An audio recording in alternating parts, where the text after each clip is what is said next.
Bonjour et bienvenue sur ma chaîne. Aujourd'hui, je vous propose de parler de la prise de Kidal au Mali.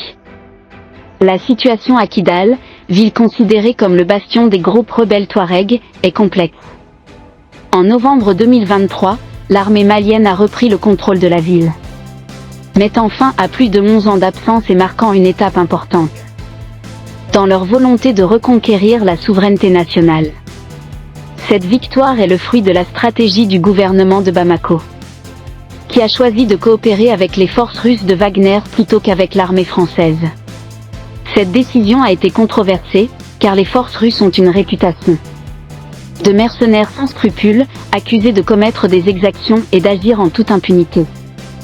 La prise de Kidal est symboliquement importante pour le gouvernement malien, car la ville était considérée comme le bastion des rebelles Touaregs, qui avaient réussi à s'y imposer depuis 2012, malgré l'intervention de la France et des forces internationales.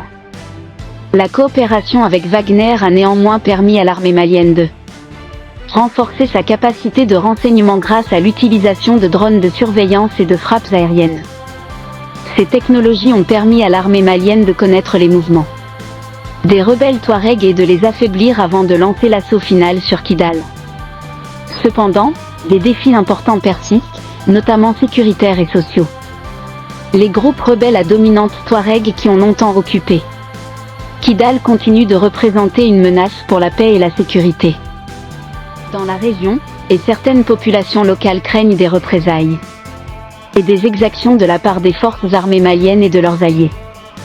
Dans ce contexte, des voix se lèvent pour appeler à un dialogue avec les groupes armés dans le cadre de l'accord de paix issu du processus d'Alger, afin de renouer la confiance avec les populations locales et de déployer les services de l'État. Le déploiement de policiers et la réouverture de 2 commissariats à Kidal sont des signes encourageants, mais il reste encore beaucoup à faire pour rétablir la sécurité, la stabilité et les services de base dans la ville. La résolution des conflits entre les différents groupes armés qui actuellement gangrènent le pays reste également un défi majeur pour la paix et la stabilité dans la région.